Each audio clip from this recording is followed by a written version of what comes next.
पार्वती, वैसे तो आप जगत जननी हैं, किंतु सत्य ये भी है कि एक मां ही संतान को जन्म नहीं देती,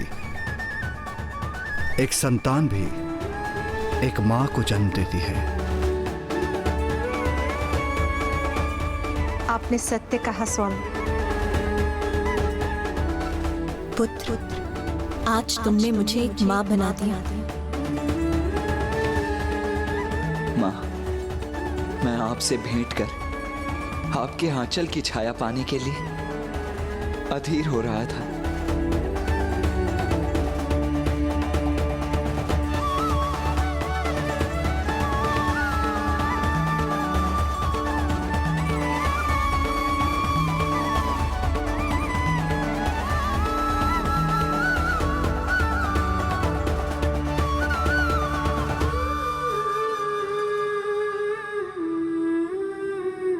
पुत्र, तुमने जन्म लेते 6 कृतिकाओं से पोषण प्राप्त किया था।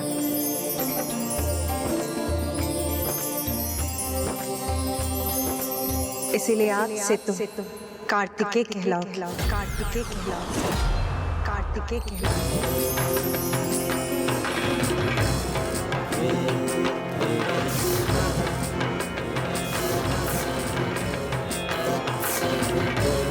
और तब तुम्हें 6 शीश भी धारण किए थे, इसीलिए तुम्हें छदानन भी कहा जाएगा।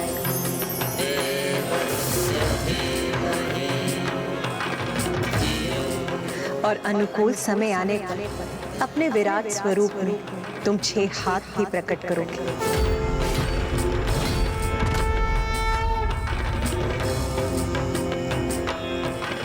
कार्तिकेय अति सुंदर और उपयुक्त नाम है।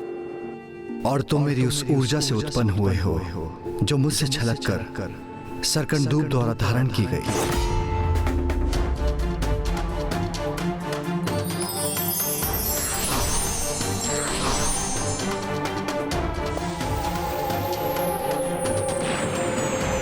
इस कारण तुम्हारा नाम स्कंद भी होगा।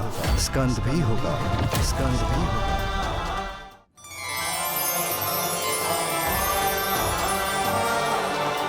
कुमार कार्तिकेय की जय। कुमार कार्तिकेय की जय। कुमार कार्तिकेय की जय। कुमार कार्तिकेय की जय। कुमार कार्तिकेय की जय। कुमार कार्तिकेय की जय। कुमार कार्तिकेय की जय। कुमार कार्तिकेय की जय। कुमार कार्तिकेय की जय। और इस प्रकार जगत जननी माता पार्वती एक पुत्र की माँ भी बनी, क्योंकि कुमार कार्तिकेय भी अब संसार में स्कंद नाम से भी विख्यात होने वाले थे। और माता का ये रूप स्कंद माता के नाम से प्रख्यात हुआ।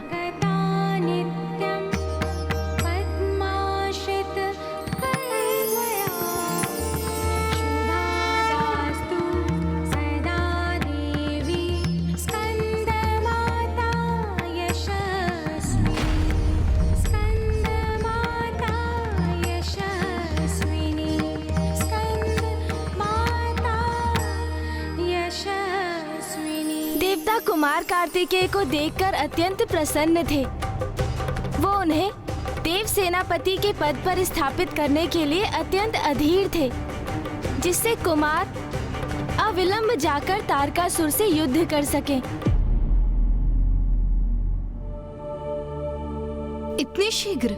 किंतु अभी तो कुमार अपने माता पिता के पास कैलाश पहुंचे ही थे। माता पार्वती तो देवताओं के इस प्रस्ताव से अवश्य अत्यंत अप्रसन्न हुई होंगी। आपने सर्वथा उचित कहा माता सरला। माता पार्वती अप्रसन्न अवश्य थी, किंतु किसी अन्य कारण से। कुमार कार्तिकेय, कितने वर्षों से हम सभी ने आपके जन्म की प्रतीक्षा की है। मेरे विचार से अब और विलंब उचित नहीं। देव सेनापति पद आपकी प्रतीक्षा कर रहा है, उसे स्वीकार कीजिए। महादेव, यदि आपकी आज्ञा हो तो हम आज ही कुमार कार्तिकेय को देव सेनापति के पद का दायित्व सौंपना चाहते हैं। कदापि नहीं। मैं इसकी अनुमति नहीं दूंगी।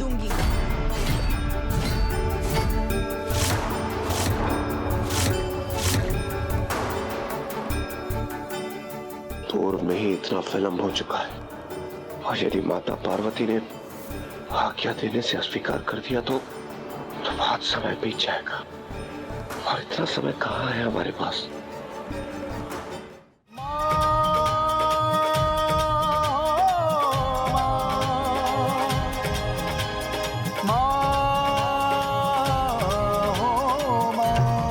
पार्वती, ये क्या कह रही हैं आप? ये तो कार्तिकी की नियति है। आप उसकी नियति में बाधा क्यों उत्पन्न कर रही हैं? आप सभी तो बस तारकासुर का वध चाहते हैं, वो भी मेरे पुत्र के द्वारा। किंतु क्या आप सभी को यह दिखाई नहीं देता कि मेरा पुत्र अभी पूर्ण रूप से परिपक्व नहीं है? इंद्रदेव, शेष और कुशल महायोद्धा भी पूर्ण तैयारी और अभ्यास के बाद ही युद्ध के लिए प्रस्थान करते हैं, और आप बिना किसी तैयारी के मेरे पुत्र को उस क्रूर, निर्दयी और भयंकर असुर के समक्ष प्रस्तुत करना चाहते हैं। और तो और अभी मेरे पुत्र के पास कोई अस्त्र शस्त्र भी नहीं है। किंतु माता, हम सभी कुमार कार्तिकेय के युद्ध कौशल और उनकी बुद्धि के सामर्थ्य के साक्षी रह चुके हैं। उन्होंने पंच असुरों से युद्ध कर उन्हें परास्त किया है। मेरे विचार से तारकासुर से युद्ध करने के लिए कुमार कार्तिकेय संपूर्ण रूप से तैयार है। इंद्रदेव, क्या कुमार कार्तिकेय आपका पुत्र है?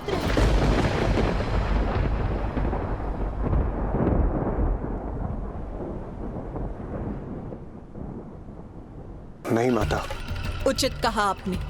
कुमार कार्तिकेय आपका नहीं, मेरा पुत्र है।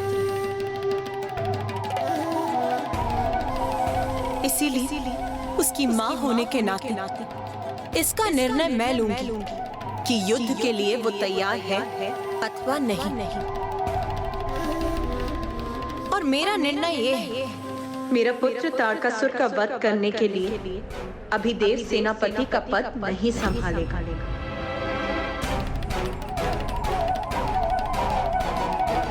किंतु माता, कुमार कार्तिकेय को शिक्षा प्रदान करने वाले उनके गुरु कौन होंगे?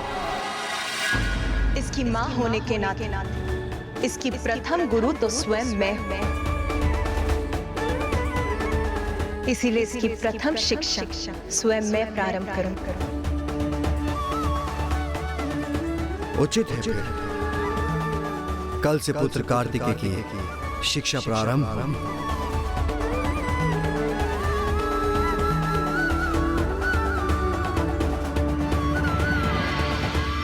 पुत्र, तुम स्नान आदि से निवृत्त हो, अपना तन और मन शुद्ध कर चुके हो, इसलिए अब तुम्हें पंचाग्नि तप आरंभ करना चाहिए।